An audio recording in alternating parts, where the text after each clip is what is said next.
Hi, it's Summer and this is my September wrap up. September was the official start of like spooky season reading for me, and I've been so excited to read all of like the fall Halloween vibe books. So I read 10 books in September, which I feel like is pretty good for me, so I'm going to tell you about them. The first book that I read was Verity by Colleen Hoover. I gave this one a 4 out of 5 stars. On Goodreads, I said this book was wild. I loved how it was multiple POV with an epistolary element. I had a lot of fun trying to figure out what was going on, and I was definitely invested. I called one of the main plot twists, so that took away from the full impact that the ending could have had, but there were still a few surprises, and overall, I really enjoyed this one. This book had my jaw on the floor multiple times. It really went there, like it got really dark. I loved the psychological thriller aspect of this book. I loved how creepy the house felt. And I felt like the pacing was perfect since we had both perspectives that we were going back and forth between. I just flew through this book. One of the things that I didn't love was that I felt like the very end of it was a little bit info dumpy, but honestly the rest of the book was so good that I don't really care that much. I also really like how the book ended. I know a lot of people probably don't, but it really worked for me. After anybody reads this book, the main question is, are you team manuscript or team letter?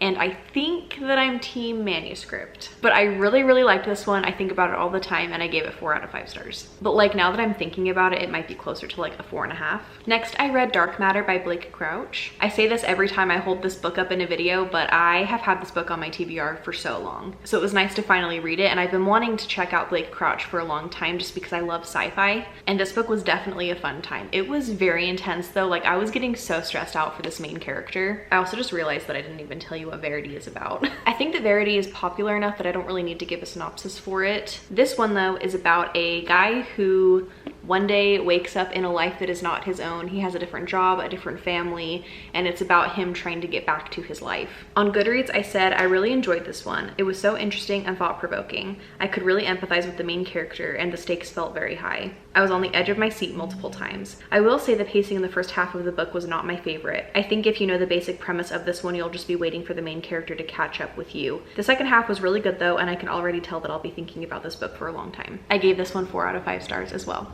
Next, I picked up Insomnia by Sarah Pinborough. This one is a psychological thriller about the main character who is afraid that she's gonna go crazy by her 40th birthday, just like her mom did. She has insomnia and can't sleep. She starts doing really weird things around the house, and she's also kind of like losing time. She's doing things that she can't remember doing. On Goodreads, I said a solid psychological thriller with a super unique and interesting ending. The audiobook was really great as well. My only complaint was that it felt a little too long, but overall I really enjoyed it and had a fun time trying to figure out what was happening. I really did not see the end coming, and I really liked it. I also gave this one a 4 out of 5 stars. After Insomnia, I picked up Killers of a Certain Age by Deanna Raybourn. This book is about a group of older women who are ex-assassins, and they are celebrating their retirement together on a cruise, and while they're on this cruise, somebody tries to kill them. On Goodreads, I said reading from a 60-year-old's perspective was new for me, but I really enjoyed it. I also really liked the dual timeline aspect. It really kept the plot moving. The banter between the 4 main women was so funny, and I loved seeing them use their age to their advantage. This story played out in my head as a movie, and I would love to see it as one in real life. A couple of things that I struggled with were keeping all of the characters straight. There were so many, and the author would switch between using first and last names, and the ending felt a little info dumpy. Overall, a really fun action spy assassin book. I think all of the perspectives that took place in like the 60s and 70s were my favorite part of this book. I loved seeing all of the missions that these women would go on together and how they would execute the mission. This is a little bit morbid, but I really liked all of the details of like how they would go about assassinating someone, because they had some really clever ways of doing it. This was just such a fun book and I really liked it, and I also gave this one a 4 out of 5 stars. I also forgot to say that Gwen was so nice and sent me this book because she had an extra copy, and she was just so nice to do that, and I think that we both rated it the same. So I'm so glad that we both liked it, but thank you so much, Gwen. After that, I read My Best Friend's Exorcism by Grady Hendrix. I read this specifically so that I could watch the movie with a bunch of my friends, and it was such a fun time. I don't think any of us really loved the movie though. The ending was especially terrible. It was so bad. I honestly didn't love the book either, but I definitely liked the book better than the movie. I said I was ready to DNF this one at 50%, but it ended up having some of the best horror scenes I've ever read and a beautiful friendship that made me cry. The worm scene will stay with me for a long time, lol. Some complaints are that I just couldn't get over the fact that a man was writing about these teenage girls, periods, vaginal exams, nudity.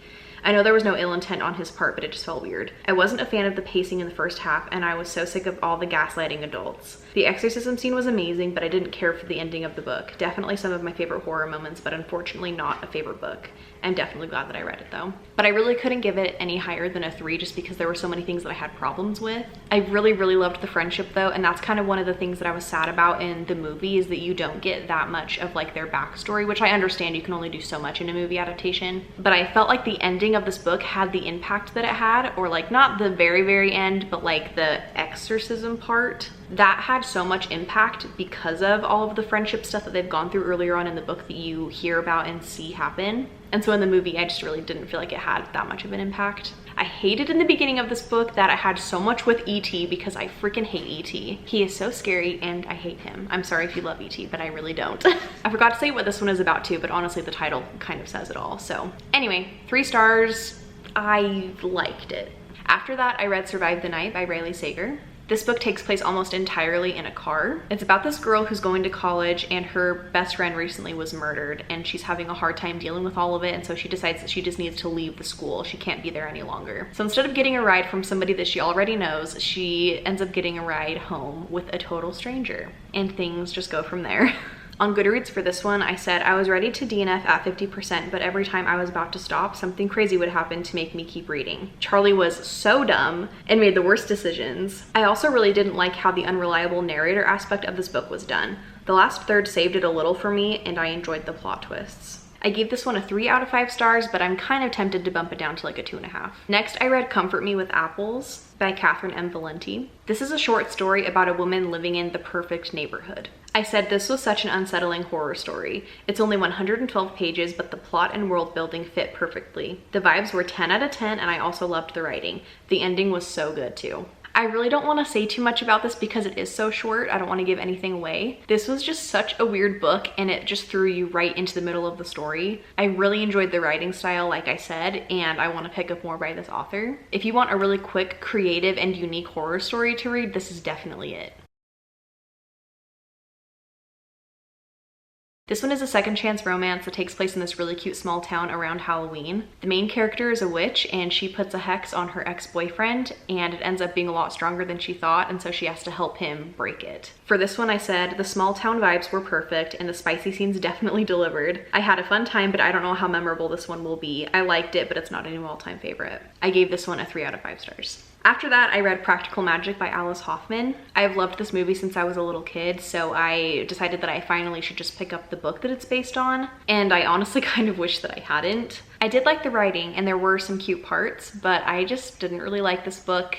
I'm really glad that the movie made some of the decisions that it did to like leave out certain things and kind of put more focus on certain things. The aunts from the movie are like barely in the book, and they're one of my favorite parts of the movie, so I was really sad to not see more of them. Also, Sally's daughters are a lot older in the books, or at least you get to see them as they're older. I really enjoyed the first little bit of the book, but I just like really didn't care for the second half.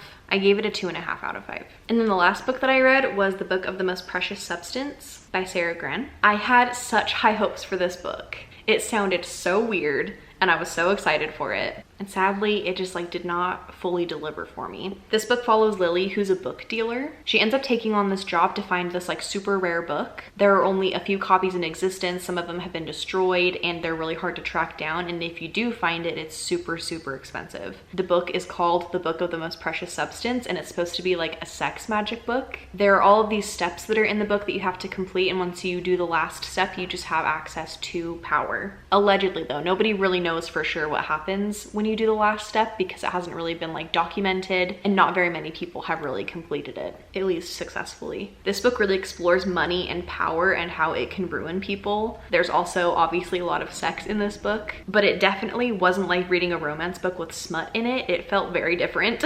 And so this book sounds weird, but I honestly wish that it was even weirder. I wanted it to just go a little farther. And I know that it's like my fault that I didn't love this book as much as I could have because of my like false expectations that I put on it. On Goodreads, I said I also went into this thinking that it was a thriller/horror because of the genre tags assigned to it on this app, but it wasn't very thrilling and definitely wasn't horror. It was also kind of anticlimactic, pun intended, The ending felt too abrupt. I still think that this is a memorable book though, and I enjoyed the writing, the characters, and the adventure that they went on. The horror thing was what I forgot to kind of tack on to like the weirdness. I wanted it to be horror. I wanted it to end in a really like weird, creepy horror way, and it didn't. I am still glad that I read this one though, and I gave it 3 stars. Let me know in the comments if you read any of the same books as me or what your favorite book that you read in September was. I also kind of want to steal a commenting idea from Lauren Love Reads. At the end of one of her videos, she was saying that if you want to leave a comment but you don't really know what you want to say, you can just leave a particular emoji. So I'm gonna do that same thing. If you want to leave a comment but you don't really have anything to say or don't know what to say, you can leave a leaf emoji since it's fall. Thank you so much for watching though, and I will see you in the next one.